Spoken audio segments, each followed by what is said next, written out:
So good afternoon, everyone. I think it's time to get started. Or not, no. All right, welcome everyone to this week's Wednesday seminar. Please take your seat. Thank you. So I'm really delighted to welcome one of our own as our presenter this week, Lauren Sukin, who is one of our Stanton fellows in nuclear security policy. This year, she is an assistant professor of international relations at the LSE, but starting in the fall, she will be an associate professor of U.S. foreign policy at Oxford University, where she'll also be a professorial fellow at Nuffield College. For those of you listening, she is just put up a search or an ad to hire a postdoc at Oxford. So great opportunity, not only to live in the United Kingdom, but to get to work with Lauren. So today she's going to be talking about, I think, her current book project or her latest research, divisions at home, divisions abroad, how domestic political conditions shape foreign perceptions of U.S. nuclear credibility. More broadly, as everyone in this room knows, and I hope everyone on the live stream knows, Lauren is a prolific scholar of all issues related to nuclear weapons and alliance politics. Her broader research agenda explores other dynamics of international security, including crisis politics, cybersecurity, and security challenges on the Korean Peninsula. She holds a PhD and an MA from Stanford University and received her BA from Brown. So it's great to have you with us today and to hear more about what you've been working on this year. Welcome. Thank you. Thanks so much for the really kind introduction. As Taylor said, today I'm going to be talking about a project on the domestic determinants of the U.S. reputation abroad. This is neither my book project nor going to be a book project. It's a series of papers that tackle this topic from a number of different angles. And I'm going to talk about some preliminary results from some of those projects today. Today, we're going to talk about a theory of polarization, domestic turmoil going beyond the water's edge. So how does this affect the international components of US power? And then I'll present results from 3 different studies that try to look at different angles of this challenge. And the motivation for this project essentially begins with the rise of domestic political dysfunction in the United States. Today, legislators co-sponsor and vote across party lines far less often. Even social interaction between Republicans and Democrats has waned. Meanwhile, divided government has become more common. 20 of the last 30 Congresses have operated under divided government. Party margins in Congress have narrowed and polarization has surged. Growing polarization reduces legislative productivity, weakens congressional oversight, and erodes public trust. Although these effects are domestic, they appear to increasingly influence foreign policy as well. Polarization, in particular, has eroded consensus on foreign policy issues, leading to diverging left-right positions on key international issues that persists even in the face of major external threats. So in this project, I investigate the implications of this trend for nuclear politics specifically. I focus on this area in part because the US nuclear reputation abroad is essential. Nuclear credibility is the foundation of American alliances and key partnerships, and US leadership has long been crucial to issue areas like non-proliferation and arms control. So the importance of these issues and the fact that they're often guided by decisions at the highest levels of government explain why traditionally the nuclear realm has been seen as very much removed from the turmoil of public opinion and partisanship and polarization. But today's growing domestic political dysfunction could be enough to chip away at US nuclear credibility and leadership internationally. So the different components of this project answer the question, how do domestic political dynamics influence the nuclear domain? And I investigate this in 2 parts, first looking at the trend of polarization in the United States, and then asking how polarization alongside other domestic political challenges influences the perceptions of US allies and partners. The key takeaway from this work is that growing domestic divides on nuclear policy could undermine US nuclear credibility and leadership internationally. So today I'll present some results from 3 studies. The first tackles developing polarization on nuclear issues in the United States. The second looks at the effects of domestic politics on elements of the US reputation abroad, including sentiment towards the United States, the credibility of US nuclear deterrence, and US leadership on arms control and nonproliferation. And then finally, we'll delve further into the domestic foundations of credibility by looking at how public attitudes about nuclear use affect the credibility and deterrence value of specific nuclear threats. And so I'll start by looking at some of the literature on this distinction between foreign and domestic policy, where the traditional view has largely thought of these things as quite separate, with politics stopping at the water's edge, meaning that fights that occur in the domestic realm are left behind when states have to tackle pressing international challenges. The distinction between foreign and domestic politics allows presidents to address the issue areas differently, and in particular to have greater leverage on foreign policy issues. This is primarily due to three key mechanisms: the opinion leadership of the president in the foreign policy realm, greater constitutional authority on foreign affairs, and the ability to rally domestic audiences, especially in the face of foreign and external threats. But increasingly, scholarship has challenged this two presidencies thesis, arguing that foreign policy is no longer separate from the domestic realm in which the policy is made. So foreign policy has likewise become more partisan and more ideological. And this is true not only among the public, but evidence shows increased polarization along foreign policy lines in Congress, and in turn argues that this shapes presidential behavior. In anticipation of a Congress that could be hamstrung by polarization, presidents take unilateral action in order to circumvent some of those domestic constraints. Presidents also appear to no longer be able to rally support from Congress or the public, even in the face of external threats. So this literature gives us a variety of important ways that changing foundations of US domestic politics impede policymaking. But although this literature occasionally focuses on foreign policy and not just domestic policy, it rarely looks at foreign perceptions of these dynamics, but the project will argue that these barriers are understood by allies and partners who are increasingly attentive to them.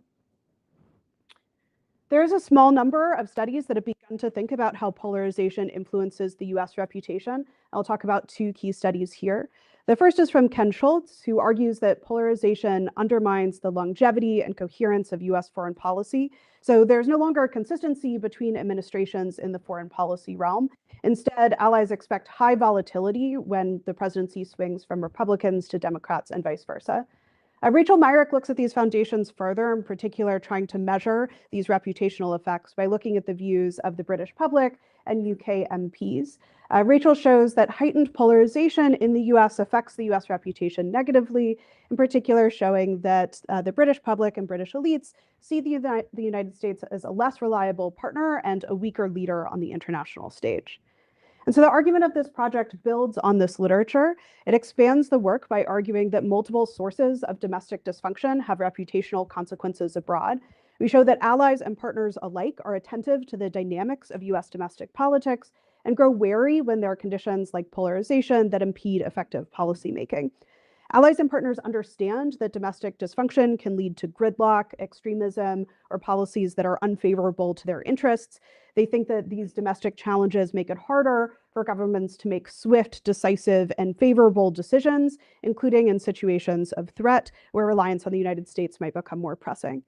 This work has implications not only for this nascent literature on polarization and reputation, but broader scholarship on the foundations of resolve, credibility, and patterns of anti-Americanism that occur internationally. So we go beyond some of the existing literature on this topic and offer a number of key contributions. One of these is using a multi-method approach. The project leverages historical data, media analysis, looking at both traditional media and social media, as well as survey experiments that can get at some of the foundations of thinking about the US reputation. Again, most of the literature on this domain focuses on how these domestic challenges influence domestic policymaking, and this work tries to translate those effects to the foreign domain, and in particular to nuclear politics, where the United States has an outsized role and its reputation is of particular importance. While existing work has looked at some of the views of US allies and in some cases adversaries, this project studies American perceptions of their own credibility, as well as looking at ally and partner views on nuclear credibility and leadership. And finally, unlike the existing work, which is focused primarily on polarization, we study varied sources of domestic political divisions, including party stereotypes and partisanship, which are becoming more important in American politics. So this gives us some foundation for understanding these changing dynamics, and we'll argue that they'll be perceived by international audiences in a number of ways.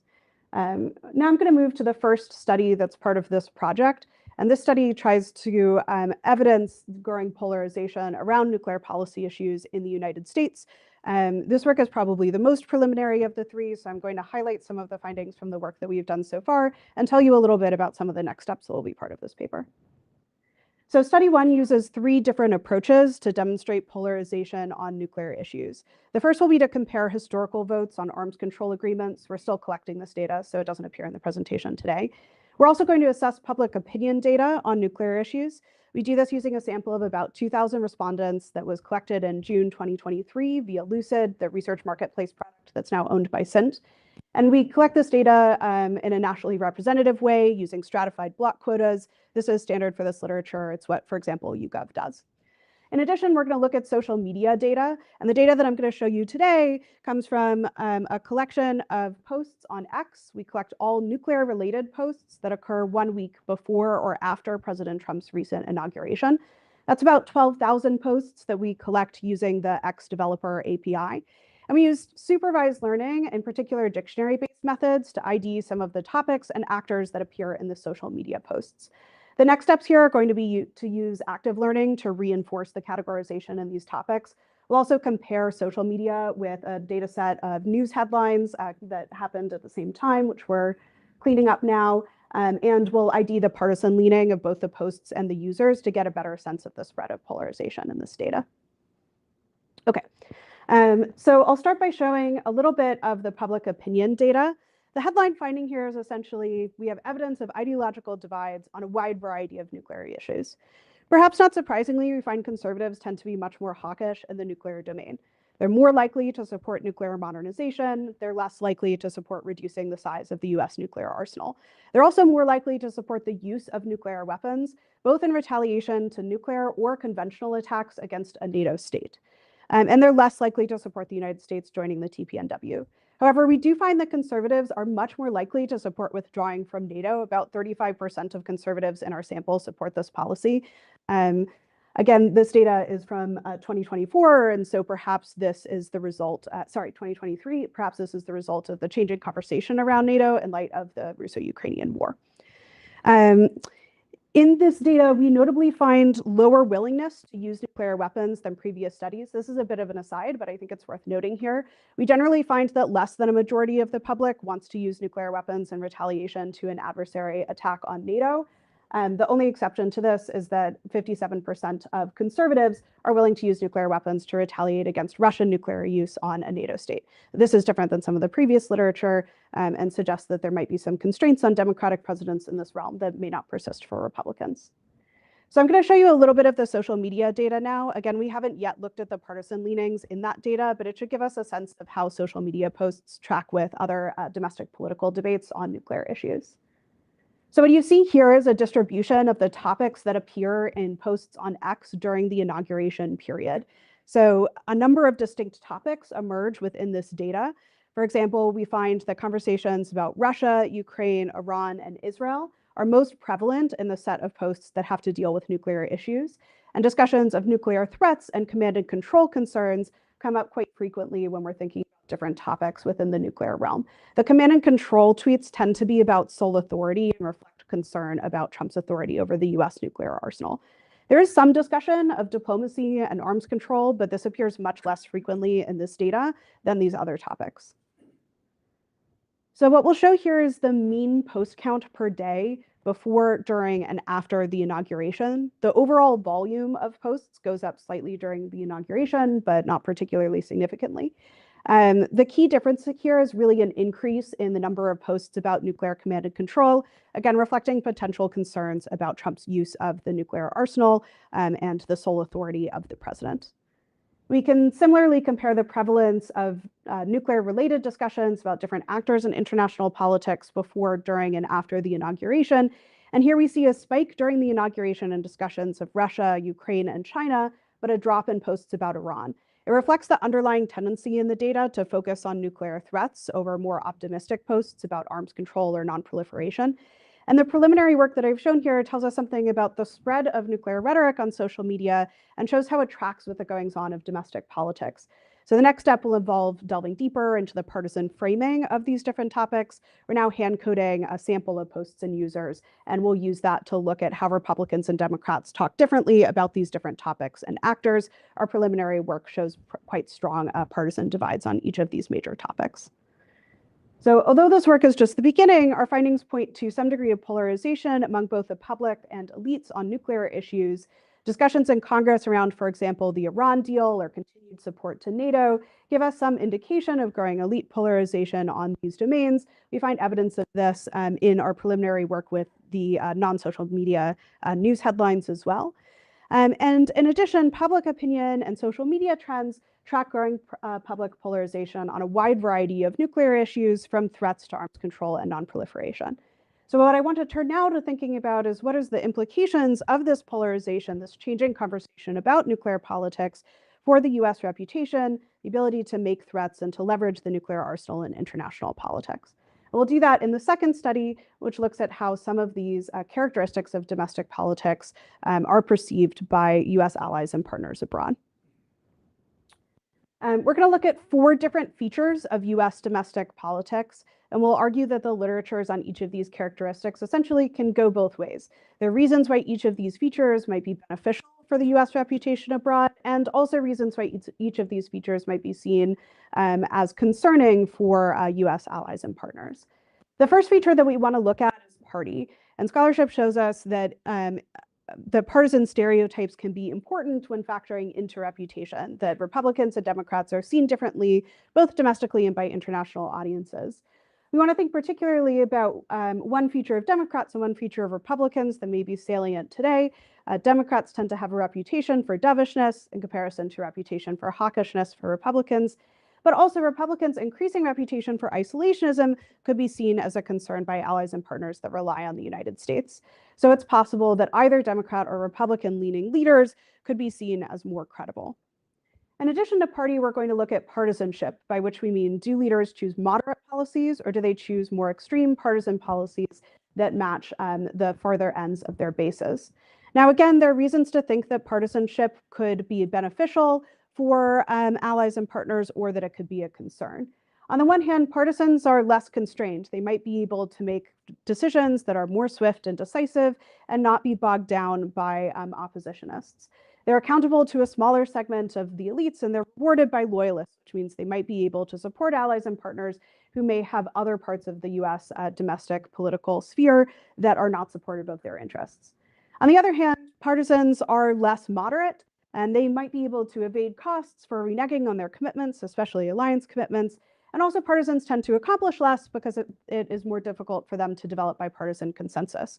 So these barriers to policymaking and the inability to be held to their reputations could mean that partisans are actually less favorable to allies and partners.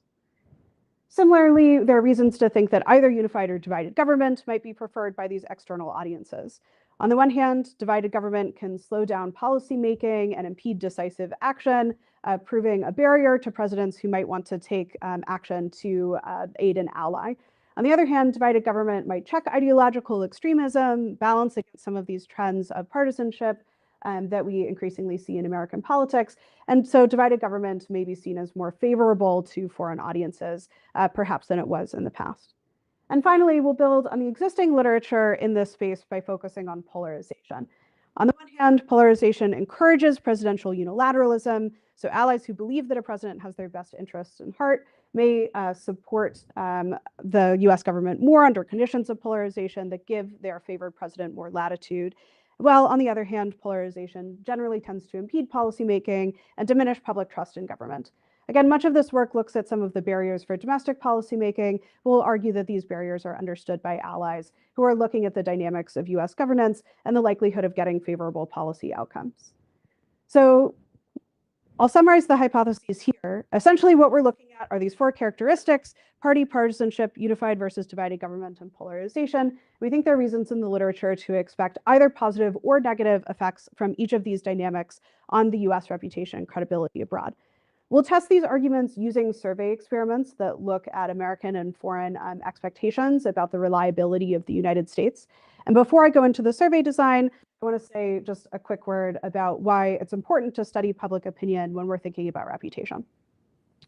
Public opinion, in particular, support for the United States and the security institutions of the United States is often considered a key gauge of alliance health. NATO, for example, runs regular surveys on favorability towards the organization and puts them out as indicators of the cohesion of the organization. Public opinion about reputation about the United States can also have important policy effects.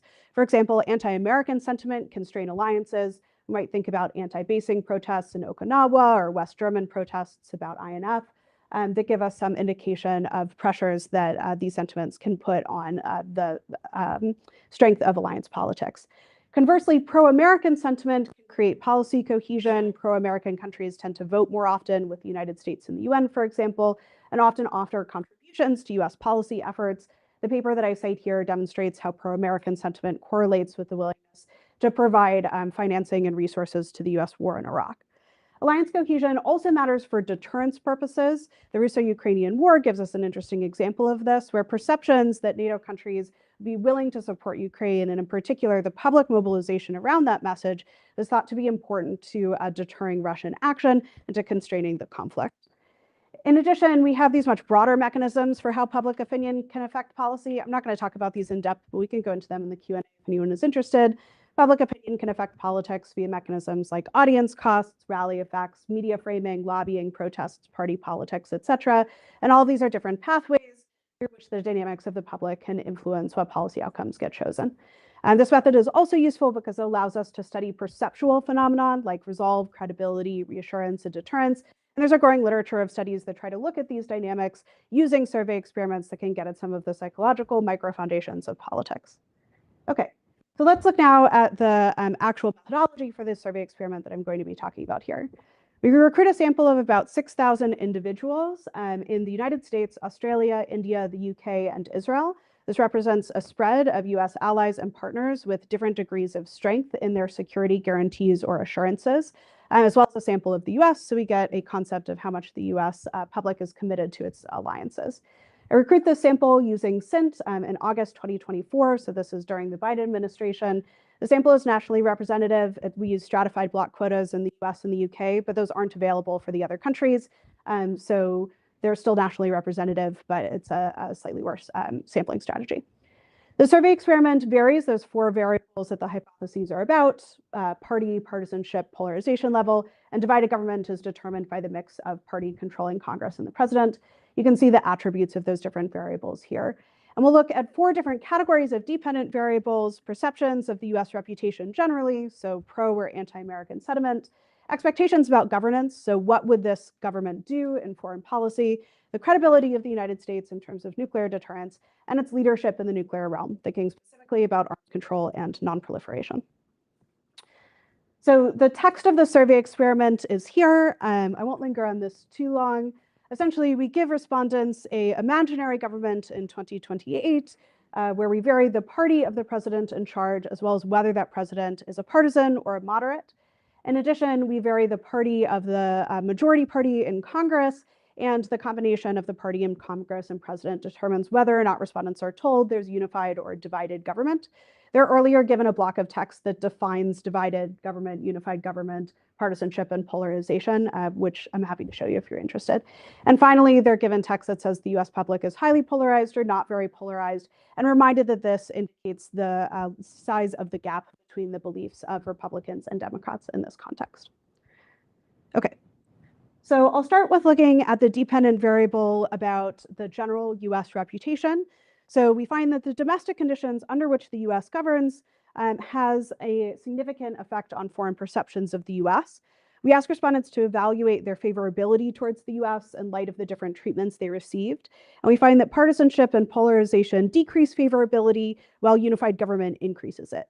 We find slightly more favorability for Democrats, but this is only significant in Congress and not for the president, which suggests allies and partners are attentive to the domestic conditions in the US, but in particular to information about the policymaking process rather than party stereotypes. Unfortunately, this could mean that damage to the US reputation could be hard to reverse, even if Congress or the White House flipped to Democrats. These other conditions of politics, like growing partisanship and polarization, would persist and might be hard to overcome. So why is it the case that these perceptions of the US change? Well, we'll look at expectations about how different types of US governments would govern in the foreign policy sphere, which you can see in this figure here. We find that partisanship, polarization, and divided government have negative effects on respondents' perceptions of US policymaking. Specifically, the US is expected to be less moderate, less effective, less internationalist, and more likely to make decisions that will negatively affect its allies and partners. These various negative policymaking outcomes also appear to have effects on respondents' expectations about the US in the nuclear realm specifically. And we'll turn now to think about nuclear credibility, which again is related to these different perceptions of how well aligned the United States is with the interests of its allies and partners. So the table that you see here shows the effects of the various treatments on respondents' confidence in US deterrence, including extended deterrence. So we ask about the ability to deter nuclear and non-nuclear attacks against both NATO and the US homeland, as well as asking respondents about the perceived reliability of the US bilateral commitment to their country. Now, some of these countries have security guarantees, others have assurances. In all cases, there's been some at least minimal degree of cooperation in the nuclear realm. We find that divided government, polarization, and partisan precedents decrease credibility across many of these different measures of deterrence and extended deterrence. So the models that you see here account for respondents' demographics and their foreign policy attitudes. So we include things like their level of political knowledge or support for the death penalty or their support for nationalism, as well as controlling for whether respondents are an ideological match with the US president.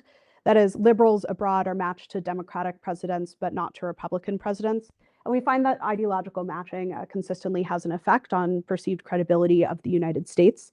The models also include state fixed effects. The standard errors are clustered by state. And overall, we show that domestic dysfunction impedes nuclear deterrence, not just at home, but also abroad. So credibility appears not to be immune from domestic politics. And to look into this mechanism further, we also ask respondents about different factors that could be important for evaluating the credibility of a nuclear threat. We show that respondents view domestic characteristics such as political leadership and domestic institutions as important for nuclear credibility. So respondents have to rank how important each of these factors are to assessing the credibility of a threat to use nuclear weapons. The existing scholarly approach to credibility emphasizes the role of material factors such as capabilities, as well as resolve, which is generally operationalized in terms of international commitments. So things like treaty obligations to defend partners or tripwire troops that are stationed abroad. What we find here is that these traditional measures of resolve are not seen as particularly important to credibility, but domestic factors like leader personality, leader political ideology, democratic institutions, and public support for nuclear weapons rank as highly influential when individuals are trying to assess how credible a threat to use nuclear weapons actually is. In fact, leader personality is thought to be the most important factor for determining whether or not a threat to use nuclear weapons is credible. Although some capability measurements, in particular the number of nuclear weapons that a state has, are also fundamental to this calculation. So this gives us some insight into why our respondents are so attentive to these dynamics of domestic politics, and in particular are attentive to information about whether a president is moderate or partisan. They view the ideology of these leaders and these particularistic characteristics of leaders as important to their ability to project power internationally. So, yes? What does democracy or autocracy refer to? So this says essentially whether the country is a democracy or an autocracy. So it's a broad package. Whatever country is making a nuclear threat. So the question is, like, in general, how much do each of the following factors matter for assessing the credibility of threats to use nuclear weapons? And then respondents are asked to rank these different characteristics. The other thing maybe to say here is that we've broken these into different tiers of priority. So highest priority refers to this appears in your top 3 rankings. We have different ways of breaking this down if we're interested in more granularity on this question. So we've looked at how these elements of domestic political dysfunction affect the US reputation generally and nuclear credibility. We're going to turn now to a third set of dependent variables that have to do with the ability of the United States to act as a leader in the nuclear realm internationally. So beyond threat credibility, domestic dysfunction also appears to damage the US reputation by hurting its ability to project leadership abroad, although this is more clear in some issue areas than others. We find that partisanship and polarization decrease confidence that the US would engage in arms control negotiations with China, convince North Korea to give up its nuclear weapons, or be able to generally influence global nuclear policy. So there's some more muted damage to US nuclear leadership, but we do still see some evidence of it. And the results suggest potentially significant limitations to US influence under conditions of domestic turmoil. It may not be the case that these domestic factors actually affect the probability that the US takes these different policy options, but the perceptions of it still matter. For example, perceptions about whether or not the United States will commit to arms control or disarmament are fundamental in shaping how states approach their own nuclear policy. It's been part of the conversation around the development and spread of the TPNW and could potentially have implications for how much states are willing to commit to contributing to the development of arms control negotiations. So we've looked at a couple of different dependent variables that offer some mixed results on whether partisan stereotypes matter for foreign perceptions of the United States nuclear reputation. But we do find evidence that these other three categories, partisanship, unified versus divided government, and polarization, have the potential to significantly impact the US reputation, nuclear deterrence, and nuclear leadership. In particular, partisanship, polarization, and divided government could harm the United States' ability to succeed in the nuclear domain. So a couple of key findings that come out of this work. We find that these three elements affect these different components of the US nuclear reputation. General favorability towards the US and the credibility of nuclear deterrence have the strongest effects, with some muted effects on leadership might still raise questions. I think importantly, we find that party ID and party stereotypes are less impactful than information about political processes. This might make it harder for leaders who may have a slightly different identity to recover because they still exist in a background context of contested domestic politics. The mechanism here is that dysfunction is understood to affect policymaking and that foreign audiences are attentive to this. The evidence suggests that these elements of political dysfunction cause respondents to think that the US will govern in a way that's less moderate, less effective, and less likely to result in choices that are beneficial to allies and partners. And we show that these domestic components, particularly leader personality and ideology, are seen as important fundamentals in how nuclear credibility operates. Okay, so I'll turn very briefly to study 3, which demonstrates further how public opinion can influence nuclear credibility, demonstrating that even if these dynamics don't appear at the elite level, these discussions at the public level could still have the potential to impact US nuclear policymaking. So this is a follow-on study to the survey that I just showed you. The data collection method is essentially the same, so we'll jump right into the study design here. We present respondents with one of 2 different nuclear threats made either by Russia or the United States in the context of the Russo-Ukrainian war. And to back up this threat, we give information about that country's public's view on the use of nuclear weapons. So the public can either support, oppose, or be ambivalent to the use of nuclear weapons. And we assess how that affects the credibility of the threat to use nuclear weapons. So this gets a little bit more at some of those dynamics we looked at earlier about what underpins credibility. What we find here is that there is a significant effect of public opposition to nuclear use on nuclear credibility, but only in the democracy, so here the United States, whereas Russia doesn't see the same effect. This may be because of its autocratic governance and suggest that public opinion and domestic dysfunction could be much more of a liability for democratic governments than for others. And this reflects a policymaking challenge that may be difficult for these governments to overcome. And not only does the public attitude affect the credibility of these nuclear threats, it also affects perceptions of how useful these threats will be in deterring adversary behavior.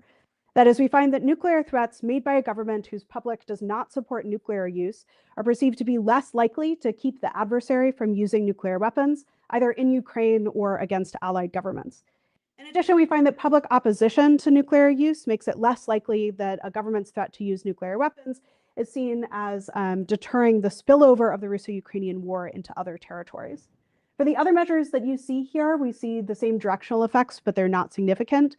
What this potentially tells us is that even if we don't get some of these elite divides on nuclear policy, it's possible that mobilized public opposition to nuclear use, something that may be more likely to occur in political environments of polarization and partisanship could impede the ability of governments to successfully leverage their nuclear arsenals on the international stage.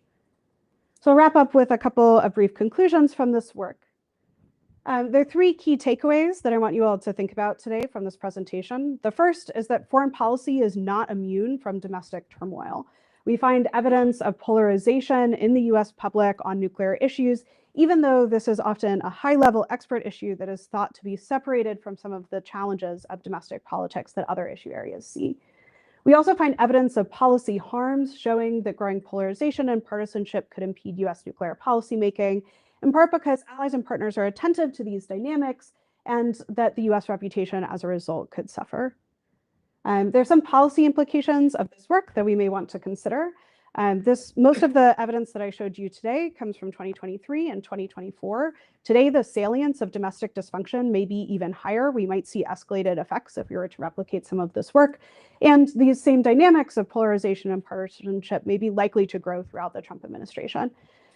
Polarization might be able to undermine the US reputation, even with changes in government, which should suggest that tackling some of the foundations of this political dysfunction could be essential to maintaining US influence abroad, especially in the nuclear domain. So thank you all for listening, for coming out today. If you want to get involved, we have some seed funding to encourage scholars to look at the intersection between domestic and nuclear politics. You can send an email here and we'll send you the application. We're also hiring a postdoctoral researcher who will work on this project as well as your own work. And the QR code takes you to the application, but you can find it online.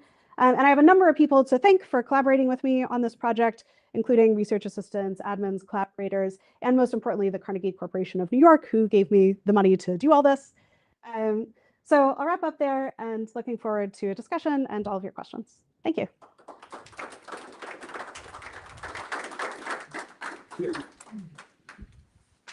Thank you.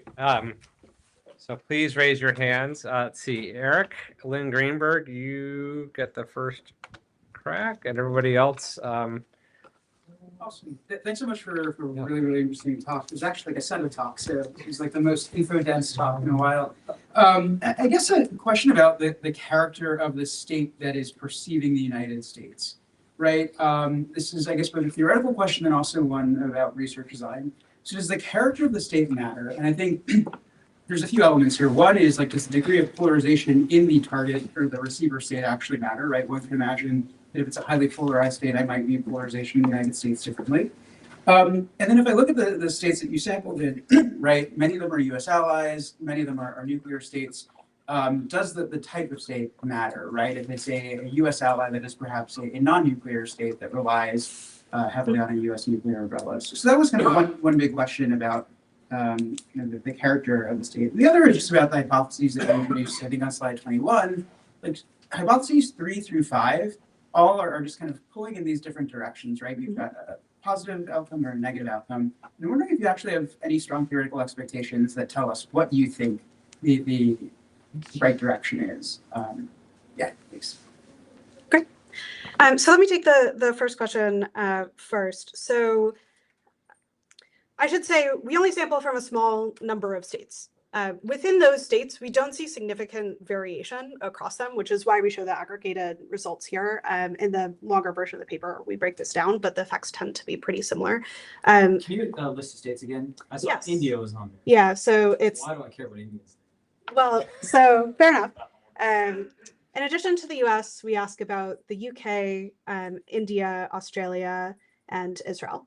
And we do this essentially to get a spread on a couple of different dynamics. States that have nuclear weapons and that don't, states that rely on the US nuclear umbrella versus states that have security assurances or some sort of loose partnership. These are also states with geographical diversity who face different adversaries. So it is a non-random sample that tries to stratify on these different dynamics. Of course, we'd love to do this in many more countries. And if we get the opportunity, we will. But we think it gives us, or we hope that it would give us some insight into Eric's question of how much do these different dynamics matter. Because we don't find significant variation, I'm not sure that that's the direction we're going to push the project at this time. But I do think that there may be certain cases that are outliers. In fact, we expected Israel, for example, to be very much an outlier in this data. We're surprised to find that it wasn't. but it's certainly something that we can continue to press on as we look at other audiences. The question about the hypotheses, we present each of these hypotheses in both directions because there's literature that supports them in both directions is essentially the answer. And you can see really two diverging arguments. One is what allies really care about is the ability of a president to make an unconstrained, rapid choice to aid an ally in a crisis. And so this literature suggests that imperial presidents, presidents who use unilateral policies, who are unconstrained by all of these domestic institutions, may be seen more favorably by allies. For example, often when allies were negotiating security guarantee treatments with the US, there's some contestation over the fact that Congress may have to approve the use of force. And allies press back against that idea, in part because they don't want a president to have to go through all of these hoops in order to support them. The converse argument is that what allies are really looking for are trustworthy, reliable, consistent governments with democratic norms or reasonable commitments to international politics that basically align with their interests. And from that perspective, all of these barriers to effective policymaking and moderate policymaking should be of serious concern to US allies and partners. In some cases, that literature has been downweighted a little bit, in part because these trends of partisanship and polarization are much more escalated now as compared to really the heyday of the scholarship. I tend to think that that is much more pressing, in part because of the current political environment. And in fact, that's what we find in this project. But I don't want to discount the other side that argues that allies don't really care about the democratic process. What they care about is, can the president tomorrow send troops to defend them? Raymond, was that a one finger or a two finger? Two finger. Two finger. Okay. Okay, over to you. It's a real two finger. A real two finger. Excellent. Just to follow up with Eric's question, which is basically, it seems to be the outcome might be driven by like this dyadic interaction between the ally or the surveyed country and the US. So my question is a hypothetical one. If you ran a survey today in Hungary, what results would you expect and why? Yeah, so for most of the countries that are sampled here, we have a baseline assumption that what allies want is a US that's credible and will follow through on its commitments. Now, if that's not the case, for example, because we're looking at a country that doesn't really have policy alignment with the US, or a country that's very concerned about entrapment, or a country that simply is not committed to the same institutions, then it's possible that you might actually want political dysfunction because it gets you the outcome you want, a US that's gridlocked and doesn't take action. I'm not sure that Hungary would be that far down that road, but of course it is possible. And similarly, I think if we looked at these results in adversary countries, they might have the opposite effects, right? They might prefer governments who are less likely to quickly come to their aid of their allies. They might prefer governments who aren't interested in internationalism, prefer isolationism. But I think the sample here is important, and by and large, the key US allies and partners still maintain this commitment to international alignment, international security organizations that should suggest that they would be, and I think empirically we see that they are very worried about some of these trends in US politics. Kunal. Yeah, thank you. There's a lot of data I'm still trying to process. But I'd like to take up Sukin's point on why India is included in this survey. It's not an ally. It is a partner, but partner is an expensive term. It just qualifies bare minimum of the partnership criteria. It has little to no nuclear cooperation with the US. So, and I'm from India. I don't care how credible US policies are towards NATO. Most of Indians, I don't think, care about this. So yeah, just and also how nationally representative the sample is in India. I'm assuming this was fielded in English. So could it be nationally representative? Yeah. Okay, so the first thing I want to say here is that I agree with you. India is a partner. There's not much nuclear cooperation. It's sort of the bare minimum partnership. I mean, there are partners that are like even more bare minimum, where the US only runs like search and rescue exercises with them, right? But for this study, I think this is the case. But that's also why we chose it, right? The other countries are countries that do rely on the US or have much stronger alliances with the United States. And we wanted to look at this maybe broader, a representative country from this broader swath of states that are important internationally, that are interested in US foreign policy, but don't directly benefit from the credibility of US commitments most of the time, right? There's kind of some discussion of how maybe US-China competition would affect India here. But I don't think that's what most respondents are really thinking about. And it's not something we prompt in the survey.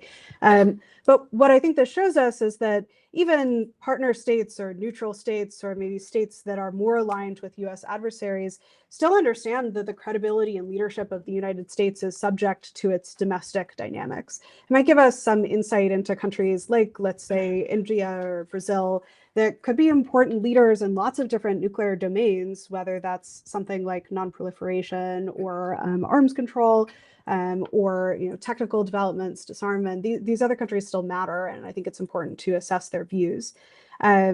So I think what we find is that it's not the case that Indians don't care about this. It's that they do actually care about whether or not, or they understand that it matters whether or not the United States is able to make effective foreign policy decisions in the nuclear realm, even if it doesn't have to be salient because it doesn't directly influence their security.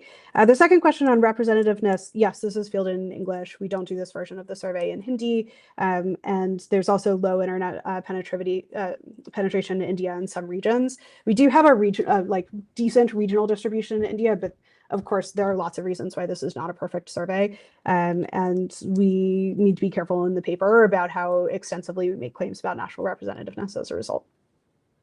So just on the why did you survey these countries and not those countries point, why not South Korea and or Japan, where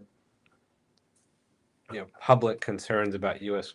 credibility, particularly on the extended deterrence side of things, right, is quite pronounced. I mean, the UK is a nuclear power, so the issues it might be worried about less. I don't know. It seems like when I think credibility, I think extended deterrence first and foremost, and I would think of countries like in Asia in particular, but maybe other European ones that you didn't include, where that would be like the question, right? And I know you're casting a much broader umbrella for credibility over a range of nuclear issues, but I'm just curious why I know you've done work on the Korean Peninsula before too, so I was kind of expecting. So I'll give you two somewhat unsatisfying answers to that question, and then maybe a little bit of a framework for understanding it. The first is that I've done a lot of work on South Korea and Japan, and part of this project is to try to diversify and focus on these other regional dynamics.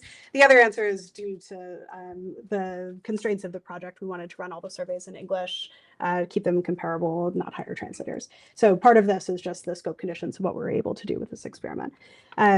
I've also run other work in South Korea and Japan that look at the foundations of credibility that shows similar results, that there is lots of attentiveness to US leadership in domestic politics that supports this work, but didn't really feel the need to replicate it to support that. There are other projects here that we can reference that say, these dynamics are perceived by these other critical allies. We did try to run the survey in Taiwan. Unfortunately, the sample was just truly not representative enough to include it, and we ultimately dropped the data from the study. We don't think the quality is high enough. But one of the things that we'd like to do is to replicate this with potentially a better survey firm and try to get more reliable data for Taiwan on this question. That'd be very interesting. Sam. So my question basically boils down to what is unique about the nuclear domain? Because it seems like a lot of the stuff looks at credibility generally, and I think you replicate and build on a lot of existing studies in a quite persuasive way. But then I don't remember what slide it was when you have this ordinal ranking of what external perceivers think is most important. They cite the sort of personality of the president or the leader, right? And I guess that makes sense. The U.S. president has a lot of autonomy. The French president has a lot of autonomy over these decisions. And so what basically is the story in your view just that general credibility concerns also affect the nuclear domain despite the importance of an individual? Or do you think there's specific particular ways in which nuclear credibility is affected beyond just the sort of general credibility of the foreign policy of a country or patron? Yeah. So On the one hand, I think nuclear politics should be quite a hard test for these existing arguments that we see about general reputation and credibility. I talked about this briefly in the presentation, but of course, nuclear decisions are usually made by small numbers of elites at the high level who require expert information. The public tends to view this as a low salience issue and not be very informed.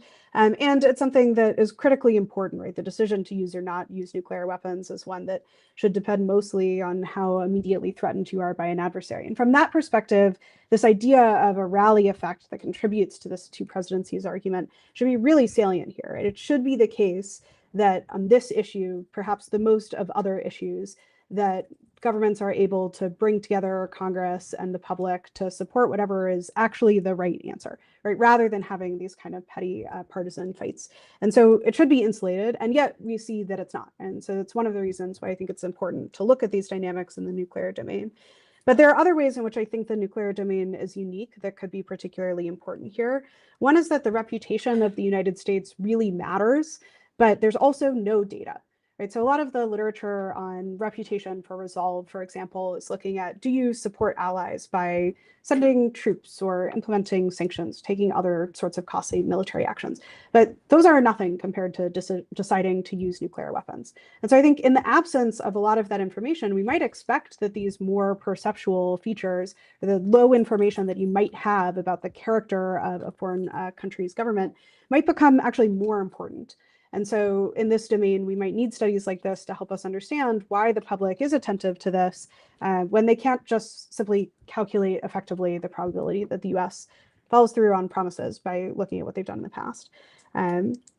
So in both of for both of those reasons, I think that the evidence here suggests that we need to be very cautious about applying this idea of two separate presidencies to the nuclear domain, but also suggests that we may unusually now have much more attentiveness to these issues than we might have seen in the past when the public actually was able to rally a little bit more on these critical foreign policy issues. Great. Pippin. Thanks, Lauren. So I'm trying to process a lot of the data and topics. You kludge together a lot of different nuclear policy issues. Not all of which are polarized. Yeah. Not all of which are right. So Iran policy, it's bipartisan that Iran should not get a nuclear weapon. The disagreement is how. I would be shocked if the general public knew the difference between 3.67% enrichment, 20, 80, right? TPNW, bipartisan support against it's not even a salient issue. I'd be surprised if anyone, if half the room here in this room could even tell me what TPNW stood for. So I don't know what we're learning from some of the data, and I'm curious sort of how you interpret it, and where what issues are specifically polarized. I mean, modernization, pretty bipartisan support, quibbles at the edges, but they're very, very, very technical. Like, again, if you're arguing about Silicon Man, most of the public doesn't really know about that. Not yet. They haven't met you. Come to my Silicon Man birthday party. So there's a lot of aggregation, a lot of different issues. I'm a little uncomfortable referring to all of this as nuclear issues because they're often about different things. Iran policy in particular is about Iran, not about nukes. And how you interpret this wide variety of data and what we should take away from this, the combination of your projects. Absolutely. So the first thing I'll say is this is why these are 3 papers and not a book. I think I presented a lot of information here to try to present this overall trend that I think is important, but to really jump into any of these things, we need to think discretely about each policy. And we do that in much more depth in the paper versions of this. It's hard to do it in a 45-minute talk, but I want to answer the question more directly. So one of the things that I'll say here is, I think on a lot of these issues, there's a way to present the idea that the public is unified. Like on TPNW, there's majority support in the US and basically every NATO country for signing TPNW. But there's also, I think, about a 30 percentage point difference between Republicans and Democrats, which is pretty clear polarization. Right? There might be above majority support. They even know what the TPNW is? Well, at least in this survey, we tell them what the treaty does. So there is some information about it. If you want to look at this further, there's a good project by Stephen Herzog and Rebecca Gibbons, where they look at local policymakers' views on TPNW and these citywide resolutions to sign the treaty, showing that there's been this sort of increasing public awareness campaign. So, I mean, we can quibble on the margins about how significant this is. On this issue, I think it actually is the case that there's a prominent polarization. But where we find these big differences in the data are really on questions of alliance politics, commitments, and nuclear use. So that 15 percentage point gap between Republicans and Democrats on withdrawing from NATO, it doesn't mean the United States is actually going to withdraw from NATO, but a vocal coalition of Republicans that are pushing for it could have an effect on US policy, and I think certainly has an effect on how allies and partners view the United States. And on these other questions around would you use nuclear weapons, the third study that we show here shows that right, even if that public opinion can't affect US foreign policy, those numbers are being publicized, and it's quite possible that foreign adversaries, allies, partners are attentive to them and could think that it impacts the credibility of the United States. So I don't think it necessarily has to be the case that we see massive polarization that's hugely mobilized and is leading to these different policy outcomes in order for it to be perceived internationally. It's one of the key points that I want to make here, that these debates that might look small actually could have these resounding effects that we need to think about in terms of how to present a unified message on nuclear policies that really matter. So one thing that I wanted to ask you, I didn't want to break your stride in the talk, was when you had the liberal versus conservative chart, there was very high levels of support for no first use. Yeah. And it was not only, and it absolutely did not seem to have any difference between whether you were conservative or liberal and however you were determining one's sort of political identity in that sense. So I'm just curious, like, is that, like, how do you interpret that in light of, public attitudes towards nuclear weapons? Is that consistent with other findings of the U.S. public on this issue, or something that I'm surprised by? I would say it's something that I personally was not surprised by. The reason for that is because in a different project I have, we look at nuclear attitudes in 24 different countries. And one of the questions we ask in that very large study is about whether or not you support no first use. And we find really across the world massive support for this policy. So I was unsurprised that Americans also thought that this. You've done more research on it, okay. Right, but we haven't published any of that. I think to some degree, this points to a limitation of this public opinion work. I think it sounds great to say, no first use nuclear weapons, only retaliation to nuclear use. But in that same block, we showed a question that said, do you think the US should use nuclear weapons in response to a conventional attack on a NATO state? And a bunch of the people who said they support a no first use policy also said yes to that question. Right? And so I think there's just some lack of understanding of the in-depth implications of a no first use policy. And so even though it is quite popular, right? And if we look at the formulation of the nuclear posture reviews across the last couple of administrations, there's been lots of public and advocacy pressure for a no first use policy. It doesn't translate into policy making because it often kind of gets stopped at that threshold of bureaucrats saying, wait, actually, this doesn't make sense.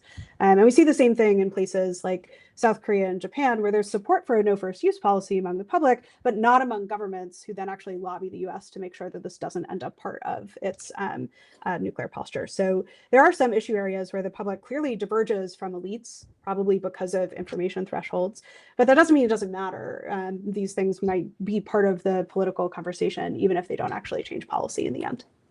Great, thanks. Caitlin.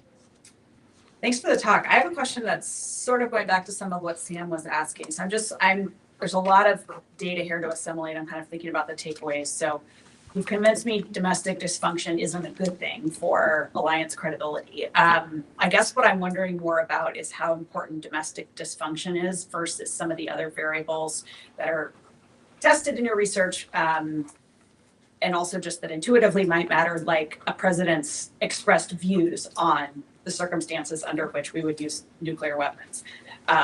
Not to put too fine a point on it, but like in our current environment, the president has basically trashed Article 5 and, is doing a bunch of other things that really strongly suggest that, the United States is not interested in extended deterrence in Europe.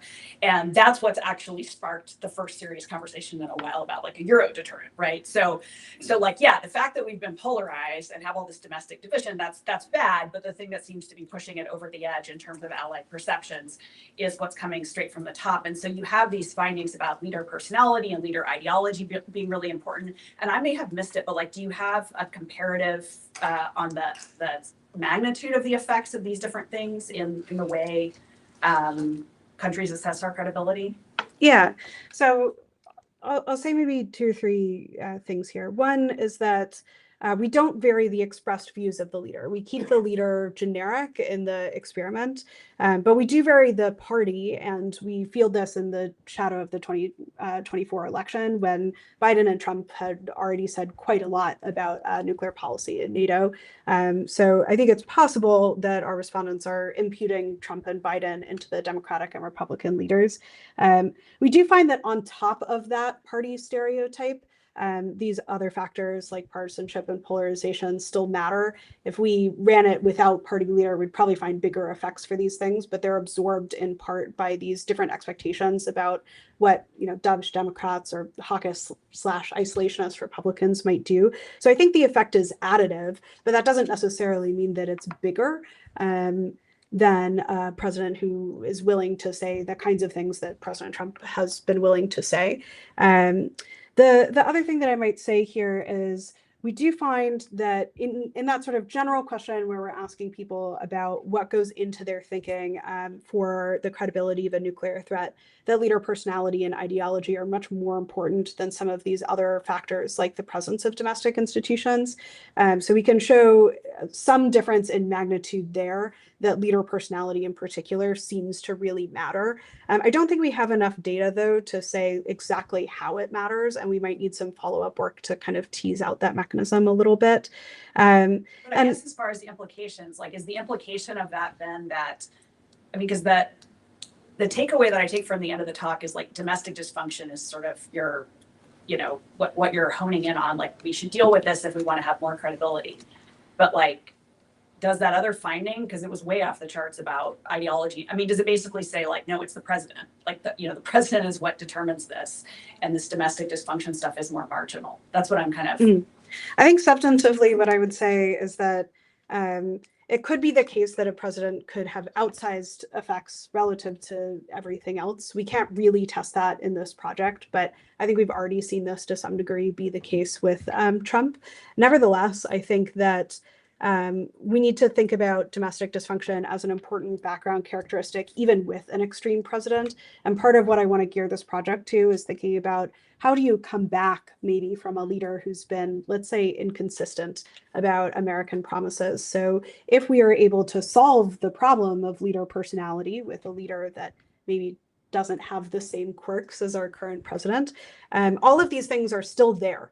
Right, so a more moderate Republican or the next Democrat who comes into the office, I think it will really struggle to overcome these other trends. And that means that not only do we need to take whatever actions we can to have checks and balances on the president themselves, but there's much more fundamental work that needs to be done to address political dysfunction on the public level as well.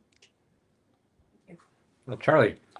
Caitlin sort of asked my question, so I'll ask it in a slightly more skeptical way, I guess, which is that it does seem like they're almost sort of complementary, but they're also competing explanations, which is one is what's really important for U.S. credibility is U.S. policy.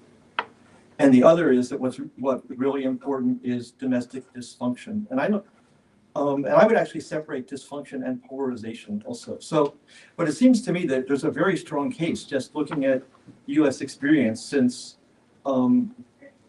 the first Trump administration, that it's really U.S. policy and not either dysfunction or polarization, because, and I'm thinking specifically of credibility with allies, but Trump creates huge fear with our allies in his first administration. Polarization doesn't change, essentially, in the Biden administration. Our allies stay more relaxed, but still worry, although the Europeans don't worry enough. The East Asians maybe worry enough. And then Trump comes back and now everybody's way more worried.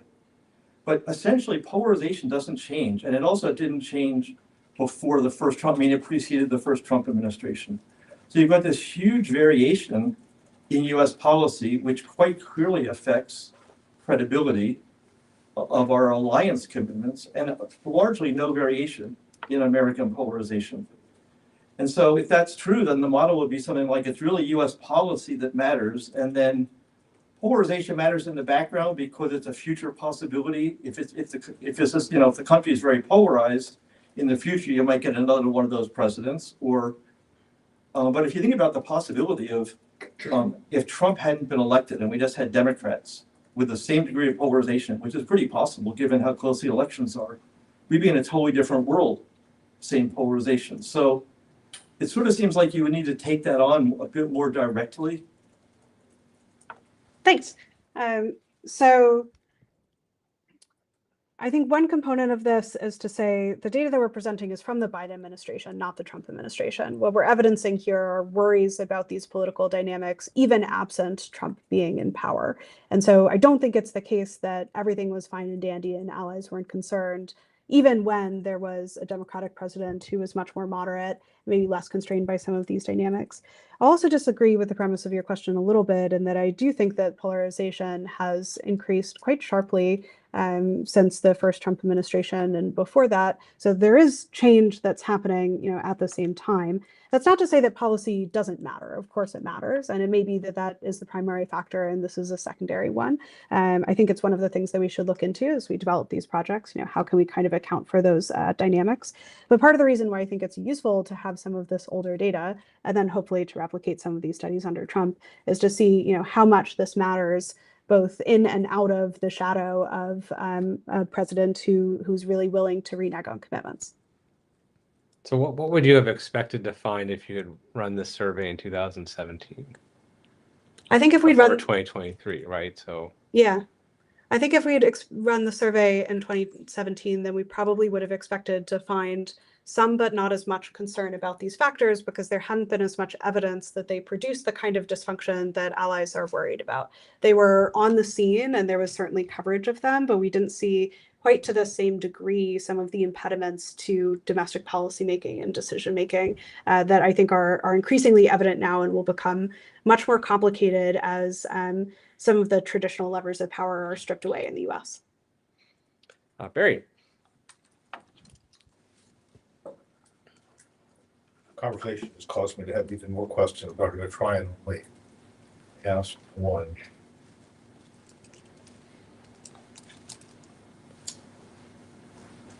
I have a general skepticism about polls about foreign security policy that don't provide a possibility for people to say something that reveals their willingness to pay costs. Right. So you polled a certain number of countries, they're in different positions, people in different countries in different positions, and the polls are more or less concentrated in time. But I guess what I'm wondering is, do you see any evidence that the views reflected by the public are strongly affecting the actions of their own leaders? Leaders want to get reelected, they want to be popular, they want this, they want that. Are leaders of Australia or the UK really running flat out to address the concerns about the credibility of the US commitment? And as an aside, I'd like to see a question that just simply asks, would you be willing to spend, and pick a number, would you be willing to pay an additional $500 a year in tax, Australian dollars, to support an independent Australian nuclear deterrent? Would you be willing, fill in the blank for your country. In Britain, would you be willing to spend an additional £250 or £300 a year to free your nuclear deterrent from the tyranny of American control and produce an actual autonomous nuclear deterrent? Right?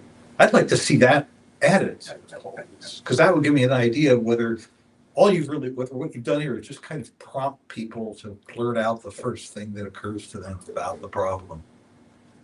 Sure. So thanks, Barry. I think there are really two separate questions here. So do the views of the public affect their leaders? And then thinking about these proliferation questions, which is not part of the study, but I'm happy to talk about it because a lot of my other work deals with this. Are people willing to pay costs to actually proliferate? So I'm going to tackle the second question first. In the work that I've done in places, so let's take Northeast Asia, for example. I have a paper out in Journal of Peace and Nuclear Disarmament that looks at public support for proliferation in Australia, Japan, Taiwan, Indonesia, and South Korea. And there we find relatively high support for proliferation, particularly in South Korea, Taiwan, and Indonesia, lower support in Japan, quite low support in Australia. We ask respondents in these surveys and in other surveys that I've done on this question about possible costs of proliferation. One of these, in, for example, the South Korean case, is about the anticipation of very heavy sanctions from the United States. So we're asking about an economic cost. Another question asks about the possibility of the United States withdrawing troops from the peninsula if South Korea decided to build nuclear weapons. We find that support for proliferation is persistent in South Korea and Taiwan to those costs. In particular, in South Korea, we actually find that when we tell respondents there's a very high likelihood of these costs, support for proliferation goes up.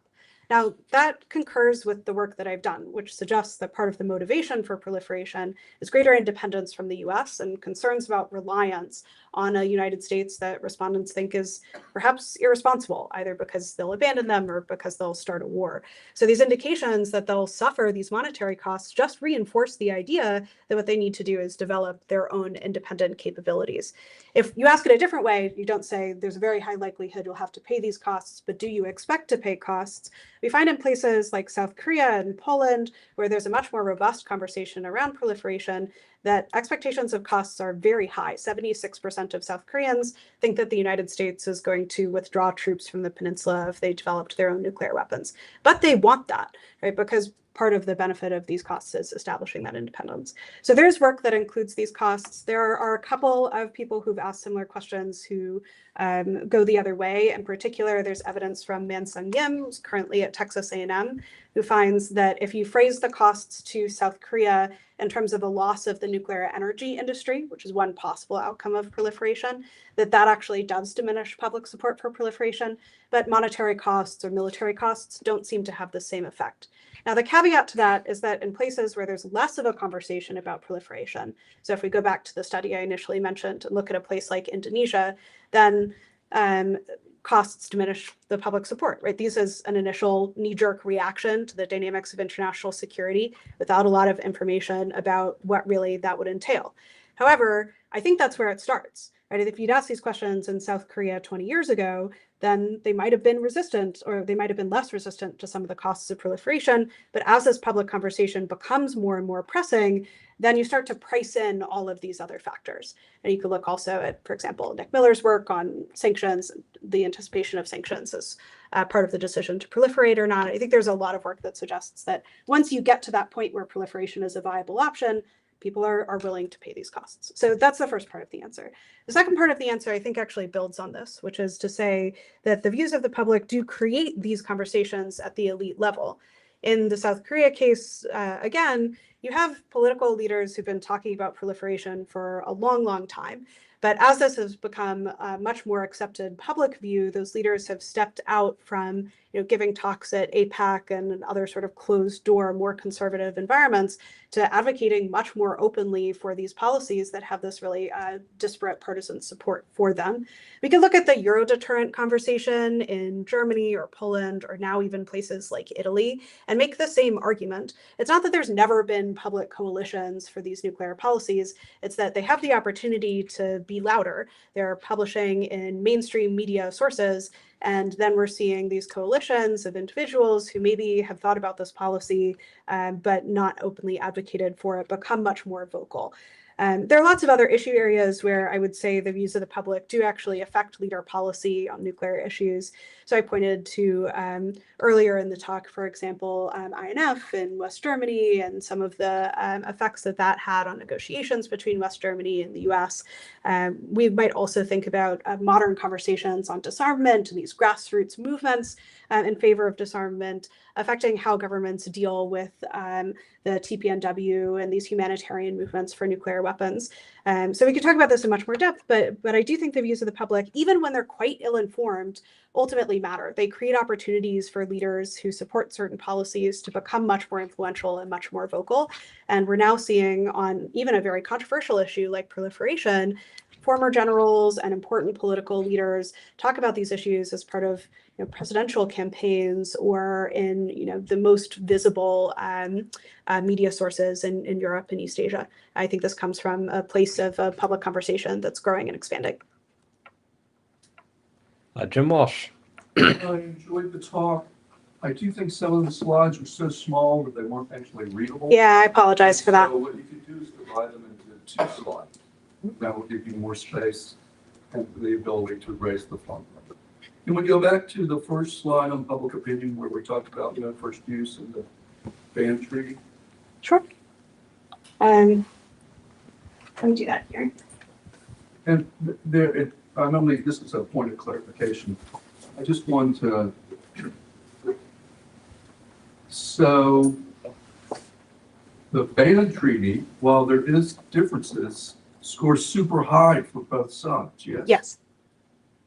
Despite the fact that it is almost wholly a peace movement liberal thing, right? Mhm. And no first use, as Taylor observed, second highest, equally supportive, despite, again, at least in the US, though your point's well taken globally, is on the arms control disarmament left-wing side of the house. To me, this does raise questions about asking people about stuff they don't think about and that is not deeply anchored. Not only their information level, but they care more about the economy and the stuff. I mean, I could name 1,000 things that they know more about and care more about than arms control and disarmament proposals. And so it makes me cautious about trying to extrapolate what that means.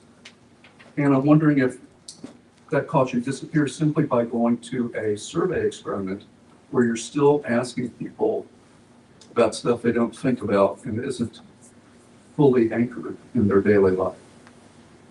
The other thing I would say, sort of following up on a theme in this discussion is, Charles called it policy, I would call it preferences. Like, what's more important? Is the US going to do what I want it to do, or is it a process question about, do they have a unified government? I think you get pretty robust results, although it went by quickly and I could be mischaracterizing this and I apologize. But you seem to get pretty good results for unified government, but it seems to me that's wholly dependent on the fact of whether they're doing what you want them to do. Like, if you did that survey today, we have unified government, right? We have unified government in the extreme. But my guess is that fades to black as people think instead about, well, what is the US going to do to me? And this other process principles subservient to the preference. Sure. So, I enjoyed it very much. Thank you. I'm going to take the policy or preferences question first and then talk about some of the seeming contradictions in public opinion. So the policy or preferences question, we do find fairly consistent preferences for unified over divided government. Again, that's holding constant political party, which means that that preference is robust to whether or not there's a Democratic or Republican leader in power. However, we do find that that ideological matching variable that's in some of the regressions is really important. That is, one of the things that matters the most is the left or right-leaning character of the US government matching your own left or right-leaning tendencies. And so it is the case that there's some element here of preference matching between what that government might want and what you would support. So it's something that I think is really important to factor into our analysis here. All of the figures here have that as a control. We just don't include it in the visualization. So now I'm going to answer the question about these seemingly contradictory views. I'm going to thank you for this question because it gives me the opportunity to talk about yet another paper that I have. So, I saw this in all of this data that I've been asking. I've been trying to puzzle through it. And so I have a project with Luis Rodriguez at George Mason and Stephen Herzog, who's at Monterey, that tries to tackle this question. Why is it that we see, not just across my own work, but across really this growing survey literature in nuclear politics, these seemingly contradictory views for both deterrence and disarmament? And the argument that we make is that although the scholarly literature has kind of said these are fundamentally oppositional, either you care about costs and benefits or you care about norms, and these are incompatible, that actually it's really a question of goal-oriented preference management. That is, most people, what they actually care about is not dying in a nuclear war. And they believe that there are lots of different pathways to get there. So we show from some of the preference matching literature in psychology that individuals are able to switch between very different psychological methods for achieving the same goal if their sole preference is the goal and not the way of getting there. So said another way, many individuals are totally fine with the use of nuclear weapons if it increases their own security. But if that doesn't work, then they're very happy to support norms-based methods to get rid of all nuclear weapons if it ends up in giving them security. And so even though I think the policy conversation, and especially the scholarship, thinks that these things are diametrically opposed, the public doesn't agree with that. And I think it's not just a question of salience. So you say, people care much more about the economy. That's certainly true. But if you ask most Americans, they want lower taxes and they want more social services. They might not totally understand that those things are contradictory, or maybe they don't care because really what they want is more money in their pocket and they don't necessarily care about how much money other people have. We think the same thing is going on in nuclear politics. Now, what this means is that norm entrepreneurs for either of these sides, deterrence or disarmament, can take advantage of public willingness to support these disparate policies to mobilize powerful coalitions for their politics. This is what I think we see TPNW advocates doing. It's not necessarily the case that the people they're targeting would never support the use of nuclear weapons, but they're able to offer them one pathway to nuclear safety and be able to generate seemingly these really high levels of public support, even though people might also care about some of these deterrence issues. There just isn't really a vocal advocacy on the other side explaining what the benefits of these policies are. I'm skeptical. You're saying that I think we'll okay. bracket for now. A couple more people. Phil? Yes, so thanks for the talk. I actually like those last comments. I'm kind of jumping on Charlie, so you may have already answered this, but the thing I was thinking about was I've been in this room long enough to remember where the critique was that U.S. foreign policy never changed regardless of the party. And it seems now that we've had some type of changes. And even in the Cold War, at least late Cold War, there's not a lot of foreign policy change. So it makes me think of a structural question, which is if the international system is changing, such as U.S. foreign policy shifts in the direction that it's currently shifting, would the outcomes of your survey be the same? And if so, how would you disaggregate your IV from some of the other IVs like Caitlin has brought up or Charlie has brought up as well? Okay. So I do think it's the case that U.S. foreign policy is shifting and probably shifting at much higher rates than we've seen before. All surveys are a snapshot in time. And so really the way to answer this question is to replicate these studies, which is one of the things we want to do down the line with this project. That may not be sort of the full shift that you're pointing to, but might get us a little bit further down the road as compared to, say, in the late Biden administration. I think that the outcomes would be the same. I mean, the magnitudes of the effects might be different, in part because I think these trends will have gotten much worse and become much more salient. The respondents that are reading the survey now might not have read a lot about polarization in the US. They might be vaguely aware of it, but my bet is in 4 years, that will be all over the news. And so I do think that this will continue to be a problem and unfortunately may become worse of a problem. So do you think that the dysfunctional domestic politics is potentially could be a function of the changing structure? Or is that, do you think it's independent? So I'm not necessarily an expert in the foundations of American politics, so I'm going to give you an answer that's based on my reading of the polarization literature, but I'm happy to send you more resources on this.